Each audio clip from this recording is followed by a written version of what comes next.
தேசத்திற்காக ஒரு ஜெபம் என்கிற ஜெப வேலைக்கு நேராக இயேசு கிறிஸ்துவின் நாமத்தினாலே உங்களை வாழ்த்தி வரவேற்கிறேன்.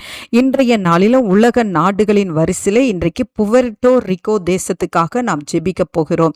இந்த புவெர்டோ ரிக்கோ தேசமானது ஐக்கிய அமெரிக்காவில் உள்ள ஒரு சுயாட்சி பெற்ற பிரதேசமாகும். இதனுடைய தலைநகர் சான் ஜூவான் ஆகும். இங்கு சுமார் 32 லட்சத்துக்கும் அதிகமான மக்கள் இங்கு வசிக்கிறார்கள். இத்தேசத்திலே மாவட்டங்களுக்கு இணையாக 78 நகராட்சிகளாக இது பிரிக்கப்பட்டு இருக்கிறது. இங்கு சுமார் 85% மேலான கிறிஸ்தவர்கள் இருக்கிறார்கள். இவர்கள் கிறிஸ்துவுக்குள்ளே வளரும்படியாய் சாட்சியாய் இருக்கும்படியாய் நாம் இன்றைக்கு பாரத்தோடு நாம் ஜெபிக்க போகிறோம். இத்தேசத்தின் மீது கர்த்தருடைய கண்கள் பதிக்கப்படும்படியாய் நாம் ஜெபிப்போம். இத்தேசத்திலே ஒரு எழுப்புதல் உண்டாகும்படியாய் நாம் ஜெபிப்போம். இத்தேசத்தில் இருக்கிற ஒவ்வொருவரும் ரட்சிக்கப்பட்டு அபிஷேகம் பண்ணப்பட நாம் பாரத்தோடு நாம் ஜெபிப்போம். பரிசுத்தம் உள்ள வாழ்க்கை வாழும்படியான கிருபையை கர்த்தர் இந்த தேசத்தில் உள்ள மக்களுக்கு தந்தருளும்படியாய் நாம் ஜெபிப்போம். நாம் யாவரும் கண்களை மூடி புவெர்டோ ரிக்கோ தேசத்துக்காக நாம் ஜெபிப்போம். எங்களை நேசிக்கிறதான நல்ல தகப்பனே, இந்த நாளுக்காக ஸ்தோத்திரம் ஆண்டவரே. அப்பா, புவெர்டோ ரிக்கோ தேசத்துக்காக நாங்கள் இந்த ஜெப வேளையிலே பாரத்தோடு வருகிறோம் சுவாமி.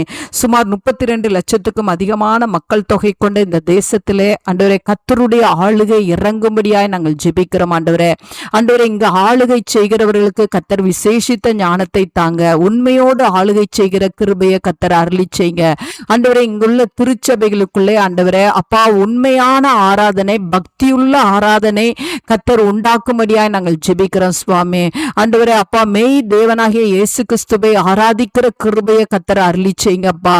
ஆண்டவரே உமக்கு ஸ்தோத்திரம் ஆண்டவரே, உமக்கு நன்றி ஆண்டவரே. கர்த்தர் நல்லவர் என்பதை இங்குள்ள திருச்சபையின் மக்கள் ருசித்து பார்க்கிற கிருபையை கர்த்தர் அருளி செய்யுங்க ஆண்டவரே.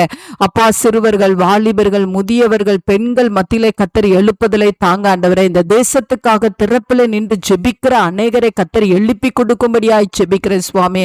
எல்லா பாவ வழக்கங்களிலிருந்தும் கர்த்தர் இந்த தேசத்தை விடுதலையாக்கி ஆண்டவரே, நீர் சிந்தின உம்முடைய ரத்தத்தினால் இந்த ஜனங்களை தொட்டு ஆண்டவரே, இவருடைய பாவங்களை கர்த்தர் மன்னித்து கழுவி பரிசுத்தப்படுத்தி உமக்கூறிய பிள்ளைகளாய் கர்த்தர் நிலைநிறுத்தும்படியாய் ஜெபிக்கிறேன் அப்பா. தேவனுடைய 2ஆம் வருகைக்கு இவர்கள் ஆயத்தமுள்ளவர்களாய் காணப்பட கர்த்தர் உதவி செய்யும்படியாய் ஜெபிக்கிறோம் சுவாமி. ஆண்டவரே, உம்மை நன்றியோடு உம்மை துதிக்கிறோம், ஸ்தோத்தரிக்கிறோம். கர்த்தருடைய ஆளுகை இந்த தேசத்தின் மீது இறங்கட்டும் ஆண்டவரே. ஆண்டவரே, உம்மை நாங்கள் நன்றி செலுத்துகிறோம் ஆண்டவரே. ஒரு பெரிய எழுப்புதலை தாங்க ஆண்டவரே. வசனமானது கலப்பில்லாமல் போதிக்கப்பட கர்த்தர் உதவி செய்யுங்க.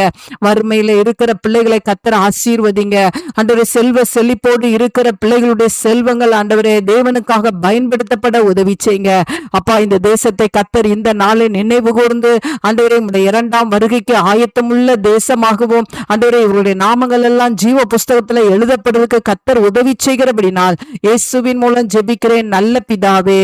ஆமேன், ஆமேன்.